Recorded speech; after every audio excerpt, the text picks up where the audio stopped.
அனைவருக்கும் வணக்கம். இன்னைக்கு இந்த வீடியோல நம்ம பார்க்க போறது தமிழ்நாட்டில் உள்ள அரசு மருத்துவக் கல்லூரிகள் மற்றும் அரசு உதவி பெறும் மருத்துவக் கல்லூரிகள், சுயநிதி மருத்துவக் கல்லூரிகளில் 2026-2027 ஆண்டிற்கான அரசு இடஒதுக்கீடு மற்றும் நிர்வாக இடஒதுக்கீட்டின் கீழ் மருத்துவம் மற்றும் பல் மருத்துவம் சார்ந்த படிப்புகளுக்கு விண்ணப்பிப்பதற்கான அறிவிப்பு வெளியிடப்பட்டுள்ளது. தமிழ்நாட்டில் MBBS மற்றும் BDS 2026-2027 மாணவர் சேர்க்கைக்கு யார் யார் விண்ணப்பிக்கலாம், எவ்வாறு இணையதளம் வழியாக விண்ணப்பிக்க வேண்டும் அப்படிங்கிற முழு தகவல்களையும் தெளிவா இந்த வீடியோல நம்ம பார்க்கலாம். இந்த வீடியோவை முழுசா பாருங்க. இந்த வீடியோவை நிறைய பேருக்கு ஷேர் பண்ணுங்க. தமிழ்நாட்டில் MBBS மற்றும் BDS 2026-2027 அட்மிஷனுக்காகவும் அதை பற்றிய முழு தகவல்களை தெரிந்து கொள்வதற்காகவும் இந்த வெப்சைட்டை ஓபன் பண்ணிக்கோங்க. www.tnmedicalselection.net. இந்த வெப்சைட்டோட லிங்க் நான் டிஸ்கிரிப்ஷன்ல கொடுக்குறேன். இதுதான் government of Tamil Nadu health and family welfare department, directorate of medical education and research selection committee அதிகாரப்பூர்வ இணையதளம். இந்த இணையதளத்தில் தான் 2026 ஆண்டிற்கான MBBS மற்றும் BDS அட்மிஷனுக்காக விண்ணப்பிப்பதற்கான வழிவகை செய்யப்பட்டுள்ளது. வெப்சைட் ஓபன் பண்ணீங்கன்னா இதுல நிறைய தகவல்கள் எல்லாமே கொடுக்கப்பட்டிருக்கும். ஃபர்ஸ்ட்ல ஒரு அப்ளிகேஷன் டியூட்டோரியல் கொடுத்திருக்காங்க. அதாவது 2026 TN MBBS and BDS application செய்யும் முறை அப்படிங்கிற ஒரு வீடியோ யூடியூப்ல வெளியிட்டிருக்காங்க. தேவைப்பட்டவங்க இந்த வீடியோவை பார்த்து எவ்வாறு விண்ணப்பிக்க வேண்டும் அப்படிங்கிறத புரிந்து கொள்ளலாம். அடுத்ததாக MBBS மற்றும் BDS அட்மிஷனுக்கு விண்ணப்பிப்பதற்காக இந்த UG கோர்சஸ் அப்படிங்கிற ஒரு ஆப்ஷன் இருக்கு. இதுல நீங்க கிளிக் பண்ணீங்கன்னா MBBS BDS அப்படின்னு கொடுத்திருப்பாங்க. இதுல கிளிக் பண்ணிக்கோங்க. உடனே இந்த மாதிரி நோட்டிபிகேஷன் பேஜ் ஓபன் ஆகும். இங்க கொடுக்கப்பட்டுள்ளது click here to apply for MBBS BDS government quota, management quota including minority and NRI quota courses 2026-27 section அந்த மாதிரி கொடுத்திருக்காங்க. அதன் பிறகு prospectus for admission to MBBS BDS degree courses in Tamil Nadu, government medical dental college, government quota seat in self financing medical college and dental college, ESIC medical college, KK Nagar, Chennai, affiliated to the Tamil Nadu Dr. MGR Medical University and State Private University Medical Colleges 2026-27 section அந்த மாதிரி கொடுத்திருக்காங்க. அதன் பிறகு management quota prospectus கொடுக்கப்பட்டுள்ளது. prospectus for admission to MBBS BDS degree courses under management quota including minority NRI seat in self financing medical colleges and dental colleges in Tamil Nadu affiliated to the Tamil Nadu Dr. MGR Medical University and State Private University Medical College 2026-2027 section அந்த மாதிரி கொடுத்திருக்காங்க. இந்த அட்மிஷனுக்கு விண்ணப்பிப்பதற்கு முன்னாடி ஃபர்ஸ்ட்ல இந்த prospectus நீங்க தெளிவா ரீட் பண்ணி புரிந்து கொண்டு அதன் பிறகு விண்ணப்பிப்பதற்காக ஆரம்பிக்க வேண்டும். ப்ராஸ்பெக்டஸ் மேனேஜ்மெண்ட் கோட்டா மற்றும் கவர்மெண்ட் கோட்டாவுக்கு தனித்தனியாக கொடுத்திருக்காங்க. இந்த ப்ராஸ்பெக்டஸ்ல லிங்க்ல கிளிக் பண்ணி இந்த மாதிரி ப்ராஸ்பெக்டஸ் பேஜ் ஓபன் ஆகும். இதுல தெளிவாக கொடுக்கப்பட்டுள்ளது prospectus for admission to MBBS BDS degree courses in Tamil Nadu, government medical dental colleges, government quota seat in self financing medical dental colleges, ESIC medical college, KK Nagar, Chennai, affiliated to the Tamil Nadu Dr. MGR Medical University and State Private University Medical Colleges 2026-2027 section. Last date for submission of online application form கொடுக்கப்படவில்லை. ஏனென்றால் NEET தேர்வு முடிவுகள் இன்னும் வெளியிடப்படாததால் MBBS மற்றும் BDS அட்மிஷனுக்கு விண்ணப்பிப்பதற்கான கடைசி தேதி இன்னும் வெளியிடப்படவில்லை. பின்னர் அறிவிக்கப்படும். இங்க கொடுக்கப்பட்டுள்ளது அப்ளிகேஷன் கோஸ்ட், அதாவது விண்ணப்ப கட்டணம் ₹500 கொடுத்திருக்காங்க. டேட் ஆஃப் நோட்டிபிகேஷன் வெளியிட்டது 29/6/2026. விண்ணப்பம் சமர்ப்பிப்பதற்கான ஆரம்ப தேதி 29/6/2026. Last date for online submission of application தேதி வெளியிடப்படவில்லை. Certificate verification for special category sports candidate in person only details கொடுத்திருக்காங்க. அப்புறமா date of declaration of rank list will be hosted in the official website. Detail of counseling will be hosted in the official website. அந்த மாதிரி details எல்லாமே இந்த ப்ராஸ்பெக்டஸ்ல கொடுக்கப்பட்டுள்ளது. State quota எவ்வளவு, all India quota எவ்வளவு அப்படிங்கிற அனைத்து தகவல்களுமே இந்த ப்ராஸ்பெக்டஸ்ல கொடுத்திருக்காங்க. அப்ளிகேஷன் ஃபீஸ் ₹500, நான் ஃபண்டபிள். SC SCA ST கேண்டிடேட்டுக்கு விண்ணப்ப கட்டணம் கிடையாது. விண்ணப்ப கட்டணத்தை இணையதளம் வழியாக செலுத்த வேண்டும். இந்த ஃபைல் 142 பக்கங்களை கொண்டது.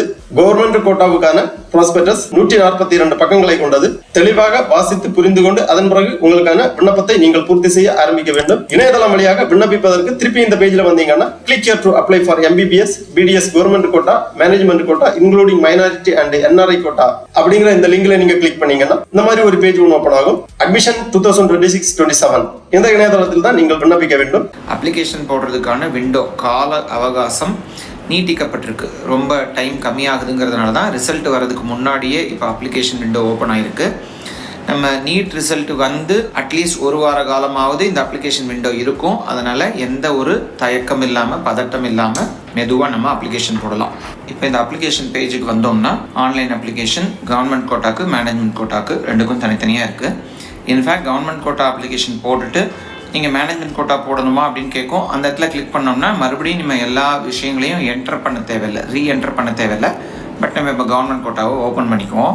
ஓப்பன் பண்ணோம்னா இந்த ஸ்க்ரீன் வரும். இதில் ஸ்டெப்ஸ் ஆஃப் ஆன்லைன் ரெஜிஸ்ட்ரேஷன் நீங்கள் போட்டுருக்கு பாருங்கள். Read prospectus, registration, login, fill up details, upload documents, make payment. இந்த 6 ஸ்டெப்பும் முடிந்தால் தான் நம்ம அப்ளிகேஷன் கொடுக்கப்பட்டிருக்குன்னு அர்த்தம்.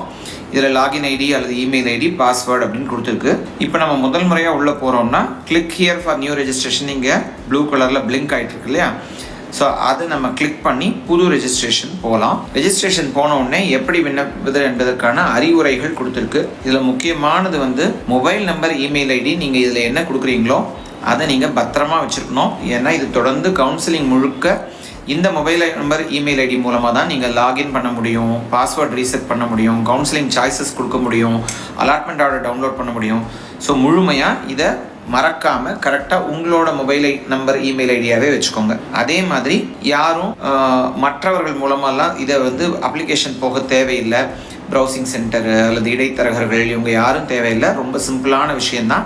இதை எல்லாத்தையும் படித்து பார்த்துட்டு கீழே வந்து I have fully gone through the prospectus and instructions for online application and hereby I accept all rules. எல்லாத்தையும் படித்து இந்த ரூல்ஸை ஒத்துக்கிறேன் அப்படிங்கிறத கிளிக் பண்ணிட்டா தான் நம்மளால் கண்டினியூன்னு அடுத்த ஸ்டெப் போக முடியும். போனதுக்கு பிறகு இது பேசிக் பர்சனல் டீட்டெயில்ஸ் கேட்கும். ஸோ நம்ம first qualifying examination, higher secondary படிச்சிருக்கோமா, சிபிஎஸ்சி படிச்சிருக்கோமா, ஐஎஸ்சிஇயா, மற்ற போர்டு படிச்சிருக்கோமா. உதாரணத்துக்கு ஹையர் செகண்டரி அப்படின்னா ஹையர் செகண்டரி கிளிக் பண்ணிக்கணும். டேட் ஆஃப் பர்த் அப்படிங்கும்போது இங்கே டேட் ஆஃப் பர்த்தில் நம்மளோட பிறந்த தேதியை குறிப்பிடணும். இந்த பிறந்த தேதி என்ன குறிப்பிடுறோமோ அதை பொறுத்து குவாலிஃபைடு இயர். இப்போ ஏன்னா 2010 பிறந்து இப்போ வந்திருக்காங்கன்னா அவங்க 25-26 தான் குவாலிஃபை ஆகிருக்க முடியும். அதுக்கு முன்னாடியெல்லாம் படிச்சிருக்க முடியாது. இதே வந்து நான் ஒரு ரிப்பீட்டர் அல்லது நான் வந்து 2006 பிறந்தவர் அப்படின்னா நான் எந்தெந்த எக்ஸாம் எழுதியிருக்க முடியுமோ அத்தனை வருடங்களும் ஓப்பன் ஆகும். ஸோ நம்ம +2 எந்த வருஷம் குவாலிஃபை பண்ணோம் அப்படிங்கிறத இதில் குறிக்கலாம். +2க்கான ரெஜிஸ்டர்ட் நம்பர், இது வந்து 10 டிஜிட் நம்பர். நான் போடுற மாதிரி எதுவும் போடக்கூடாது. ஆக்சுவல் உங்களோட +2 ரெஜிஸ்ட்ரேஷன் நம்பரையும் இங்கே இஎம்ஐஎஸ் ஐடியும் போடணும். இஎம்ஐஎஸ் ஐடிங்கிறது நம்ம தமிழ்நாட்டில் படிக்கிற எல்லாருக்கும் இந்த இஎம்ஐஎஸ் ஐடி இருக்கும். சிபிஎஸ்சி படிச்சிருந்தா கூட, ஒருவேளை மேற்று மாநிலத்தவர் அந்த மாதிரி யாராவது பண்ணுறீங்கன்னா இஎம்ஐஎஸ் ஐடி இல்லைன்னா நீங்கள் 000 அப்படிங்கிற மாதிரி 10 டிஜிட் கொடுக்கலாம். +1 நீங்கள் பாஸ் பண்ணிட்டீங்களா இல்லையாங்கிறத கிளிக் பண்ணோம். ஒரு லாகின் ஐடியை க்ரியேட் பண்ணோம். நான் உதாரணத்துக்கு டெஸ்ட் ஃபார் டெஸ்ட் அப்படின்னு கொடுக்குறேன். ஏன்னா நான் டெஸ்டிங் பண்ணுறதுக்காக உங்களுக்கு சொல்கிறதுக்காகன்னு. மொபைல் நம்பர் இதை மறைச்சிடுறேன். இமெயில் ஐடி இதுவும் மறைக்கப்பட்டிருக்கு. நியூ பாஸ்வேர்டுன்னு கேட்குறாங்க. இந்த இடத்துல ஒரு பாஸ்வேர்டு கொடுத்துக்கணும். அந்த டெஸ்ட் பாஸ்வேர்டை திரும்ப கன்ஃபார்ம் பண்ண சொல்லுது. இதெல்லாம் ரொம்ப முக்கியம். அதனால் வந்து இதை கரெக்டாக பண்ணுங்கள். ஸோ இதெல்லாம் கொடுத்து பாஸ்வேர்டு நான் சரியாக அடிக்கலை அப்படின்னா திரும்ப வந்து மேட்ச் ஆகலை அப்படிங்கிறது ரெட்டில் வருது பாருங்கள். இப்போ எல்லாம் கரெக்டாக கொடுத்துட்டோம்னா சப்மிட் அப்படின்னு கொடுக்க முடியும். ஓடிபி கேட்கும். முதல் முறை ஓடிபி இங்கே வந்தால் மட்டும்தான் உங்களால் லாகின், அதாவது ரெஜிஸ்ட்ரேஷனே செய்ய முடியும். ஸோ இது இல்லாமல் ரெஜிஸ்ட்ரேஷனை செய்ய முடியாது. ஸோ மறுபடியும் வந்து நம்ம லாக் அவுட் ஆகிட்டோம். இப்போ லாகின் பண்ணி அந்த இடத்துல சைன்இன் அப்படின்னு உள்ளே போனோம்னா நம்மளால் இப்போது அப்ளிகேஷனுக்கு ப்ராப்பராக போயிட்டோம். மேலே பாருங்கள் அப்ளிகேஷன் ஸ்டேட்டஸ் பெண்டிங் அப்படின்னு காமிக்கும். பேர் டெஸ்ட் ஃபார் டெஸ்ட் அப்படின்னு கொடுத்துருக்கேன். இப்போ ஜெண்டரில் போயிட்டு ஆண், பெண், திருநங்கையர் அந்த மாதிரி அவங்களோட பாலினம் கொடுக்கணும். இப்போ நான் வந்து தகப்பனார் பெயர் இந்தியரா, வெளிநாட்டவரா, ஓசிஐயில் வர்றாங்களா அப்படிங்கிறத குறிக்கணும். நேட்டிவிட்டி தமிழ்நாடு. கவர்மெண்ட் கோட்டாவில் நேட்டிவிட்டி தமிழ்நாடு டிஃபால்ட்டாக கிளிக் ஆகிருக்கும். ஏன்னா தமிழ்நாடு நேட்டிவ்ஸ் தான் பண்ண முடியுங்கிறதுனால, ஒருவேளை நீங்கள் மற்றவர்கள் இங்கே 6லேருந்து 12 வரைக்கும் படித்ததுனால அப்படிங்கிறதுனா அதர்ஸ்னு சூஸ் பண்ணோம். மேனேஜ்மெண்ட் கோட்டாவில் மற்ற மாநிலத்தவர்னா மற்ற மாநிலத்தவர்னு பண்ணோம். ரிலிஜனில் எல்லா ரிலிஜனும் வரும், இல்லைன்னா அதர்ஸ் அப்படிங்கிறதுல வரும். அதே மாதிரி அம்மாவோட பெயர் இங்கே கம்யூனிட்டி, அதாவது பிசியில் வரீங்களா, எம்பிசியில் வரீங்களா, எஸ்சியில் வரீங்களா, எஸ்சிஏ, எஸ்சி, எஸ்டியில் வரீங்களா அப்படிங்கிறது இதில் குறிக்கணும். ஹிந்துங்கிறதுனால பிசிஎம்லாம் ஓப்பன் ஆகலை. அந்தந்த கம்யூனிட்டிக்கு ரிலவெண்ட்டாக இப்போ முஸ்லீம்னு போட்டிங்கன்னா பிசிஎம் ஓப்பன் ஆகிடும். கிறிஸ்டியன்னு போட்டிங்கன்னா உங்களுக்கு மறுபடியும் இந்த மாதிரி என்னென்ன ரிலவெண்ட்டோ அது வந்து வரும். ஸோ இப்போ ஹிந்து அப்படின்னு நான் போட்டு பிசி அப்படிங்கிறத குறிக்கிறேன். ஒரு ரேண்டமான ஒரு காஸ்ட் போட்டுக்கிட்டேன். இப்போ வந்து பிளேஸ் ஆஃப் பர்த், எங்கே பிறந்தேன், எந்த மாநிலம், தமிழ்நாடு அப்படிங்கிறது கொடுங்க. ஆதார் நம்பர், உங்கள் 12 டிஜிட் ஆதார் நம்பரை இங்கே கரெக்டான முறையில் பதிவு பண்ணுங்க. பிளட் குரூப் போடுங்க. ஆதாரில் என்ன பேர் இருக்கோ அந்த பேரை இங்கே கரெக்டாக பண்ணுங்க. கம்யூனிட்டி சர்டிஃபிகேட் நம்ம மாநிலத்தில் இருக்கவங்களுக்கு மேண்டேட்ரியாக வேணும். ஏன்னா பிசி இப்போ வராங்கன்னா பிசிக்குள்ளே வந்திருக்கணும். அதனால் அந்த கம்யூனிட்டி சர்டிஃபிகேட்டோட என்ன இன்ஃபர்மேஷன் டீட்டெயில்ஸோ அதை வந்து கரெக்டாக என்டர் பண்ணுங்கள். ஏன்னா இதை வச்சு தான் இதோட உண்மைத்தன்மையை செக் பண்ணுவாங்க. அதனால் நீங்கள் தயவுசெய்து இந்த இன்ஃபர்மேஷனை கரெக்டாக கொடுத்துருங்க. அதற்கு பிறகு அட்ரஸ் வந்து இங்கே வரும். அட்ரஸ் வரும்போது இந்த இடத்துல நம்ம எந்த ஸ்ட்ரீட்டில், எந்த வில்லேஜில், எந்த நகரில் இருக்கோம், எந்த சிட்டியில் இருக்கோம் அப்படிங்கிறதெல்லாம் கரெக்டாக கொடுங்க. வில்லேஜ் தேவையாக இருந்தால் வில்லேஜ், தாலுக் இருந்தால் தாலுக் அப்படிங்கிறத கொடுக்கணும். ஸோ இதை கரெக்டான மெத்தடில் என்ட்ரு பண்ணுங்கள். இப்போ டிஸ்ட்ரிக்ட் அப்படின்னு வரும். உங்களோட அட்ரஸ் என்ன டிஸ்ட்ரிக்டோ அந்த அட்ரஸை இங்கே இந்த இடத்துல கொடுங்க. பின்கோடும் இந்த இடத்துல ஃபில் பண்ணோம். இந்த இடத்துல கம்யூனிகேஷன் அட்ரஸ், எந்த இடத்துக்கு கம்யூனிகேட் பண்ணோம் அல்லது பர்மனெண்ட் அட்ரஸ்க்கு என்ன அப்படிங்கிறது வந்து கேட்டிருக்கோம்.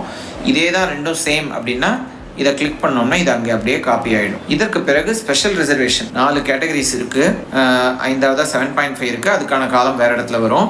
அதாவது நாங்கள் ஸ்போர்ட்ஸ் பர்சனில் இருக்கோமா, எக்ஸ் சர்வீஸ்மேனில் இருக்கோமா, பர்சன் வித் டிசபிலிட்டி இருக்கோமா, ஐஆர்டி வார்டு கோட்டாவில் இருக்கோமா, இது எல்லாத்துக்குமே எஸ் நோங்கிற இன்ஃபர்மேஷன் நம்ம கொடுத்து தான் ஆகணும். எஸ் அப்படின்னா அதற்குரிய சான்று, அதற்குரிய சர்டிஃபிகேட்டை நம்ம வைக்கணும். இது எதுவுமே இல்லைன்னு கொடுத்தோம்னா சேவ் அண்ட் ப்ரொசீட்னு அடுத்த ஸ்டெப் போயிடலாம்.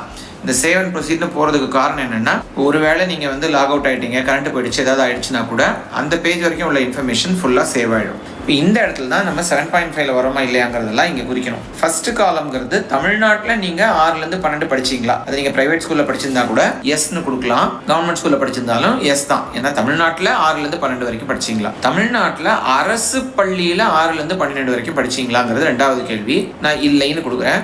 7.5 கீழே வரவங்களா இருந்தால் எஸ்ன்னு கொடுக்கணும். சரியா? ஸோ இப்போது எஸ்ன்னு கொடுத்தா ஸ்கூல் டைப் அப்படின்னு வந்துடும். அதாவது அரசு பள்ளியில் எந்த விதமான அரசு பள்ளி அப்படிங்கிறது. இப்போ நான் நோன்னு கொடுத்தேன்னா ஸ்கூல் டைப்பில் மொத்தமாக இருக்கிற ப்ரைவேட் காலேஜஸையும் சேர்த்து பார்ட்லி எய்டடா என்ன அப்படிங்கிறது சேர்ந்து வந்துடும். இப்போ நான் உதாரணத்துக்கு இந்த டெஸ்ட் கேண்டிடேட் வந்து 2020 வந்து 6வது படித்தார் அப்படின்னு வச்சுக்குவோம். சரி, 2019 அதற்கு பிறகு நேம் ஆஃப் த ஸ்கூலில் வந்து டெஸ்ட் ஸ்கூல் அப்படின்னு கொடுக்குறேன். ஆக்சுவலாக நீங்கள் எந்த ஸ்கூல் படிச்சிங்களோ அது கரெக்டாக கொடுக்கணும். இது ஒரு ப்ரைவேட் ஸ்கூல் அப்படிங்கிறதுனால நான் வந்து என்ன பண்ணுறேன்னா ஒரு பார்ட்லி எய்டட் அப்படின்னு நான் கொடுக்குறேன். டிஸ்ட்ரிக்ட் அதே நாமக்கல் டிஸ்ட்ரிக்ட் அப்படிங்கிறத நான் செலக்ட் பண்ணியிருக்கேன். இப்போ இந்த மாதிரி ஒவ்வொன்றுக்கும் 6லேருந்து 12 வரைக்கும் அடிக்கணுமா அப்படின்னா இல்லை, அப்ளை 6th ஸ்டாண்டர்ட் டு எவ்ரிதிங்னா இந்த இயர் மட்டும் வருஷம் ஒன்று மாறிடும், மற்றதெல்லாம் அப்படியே சேவ் ஆகிடும். ஸோ இப்போ நம்ம ஸ்கூல் படித்த இன்ஃபர்மேஷனை சேவ் பண்ணிட்டோம். இதுக்கு அடுத்தது சேவ் அண்ட் ப்ரொசீட் கொடுத்து அடுத்த ஸ்டெப்புக்கு போகலாம். இதில் பார்த்தீங்கன்னா உங்களோட அகாடமிக் டீட்டெயில்ஸ், இப்போ நீட் யூஜியோட ரோல் நம்பர் ரொம்ப முக்கியங்க. இது நம்ம தப்பாக அடித்தோம்னா உங்கள் மார்க்கே நம்மளால் எடுக்க முடியாது. ஸோ இந்த NEET UG roll number, application நம்பருங்கிறத கரெக்டாக நம்ம அடித்து இதில் குறிக்கணும். இது எத்தனாவது முறை நீங்கள் நீட் எழுதுறீங்கிற தகவல் இங்கே கேட்டிருக்கோம், தகவலுக்காக. ஸோ இது எத்தனாவது முறையோ அத்தனாவது முறை அப்படின்னு கொடுக்கலாம். எங்கே எழுதணும், எந்த மாநிலத்தில் எழுதணும் அல்லது நாட்டுக்கு வெளியில் எழுதணுமா அப்படிங்கிறத.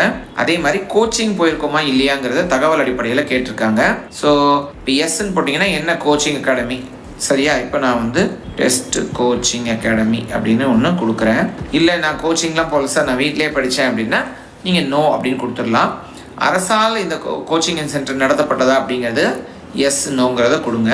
இப்போ வந்து undergoing or completed any professional courses, ஏற்கனவே நீங்கள் தொழில்முறை கல்வி ஏதாவது முடிச்சிருக்கீங்களா அப்படிங்கிறத கேட்குறோம். ஏற்கனவே எம்பிபிஎஸ் படிச்சுட்டு இருந்தாலும் மறுபடியும் எம்பிபிஎஸ்க்கு அப்ளை பண்ண முடியாது. ஸோ அதை பார்த்துக்கோங்க. ஸோ நான் எதுவும் படிக்கலை அப்படின்னு கொடுத்துருக்கேன். எங்கே படிச்சிருக்கேன்னா தமிழ்நாட்டில் தான் படிச்சிருக்கேன். குரூப் கோடு என்னங்கிறது ஹையர் செகண்டரியாக இருந்தால் வரும். சிபிஎஸ்சியாக இருந்தால் இந்த குரூப் கோடுங்கிறது வராது. இந்த குரூப் கோடுங்கிறத நீங்கள் வந்து உங்களோட மார்க் லிஸ்ட்டில் பார்த்தீங்கன்னா தெரிஞ்சுக்கலாம். எல்லாத்தையுமே ஃபஸ்ட் அட்டெம்ப்டில் பாஸ் பண்ணிட்டீங்களா, some of the subject second அட்டெம்ப்டில் பாஸ் பண்ணீங்களா என்னங்கிறத இதில் கேட்டிருப்பாங்க.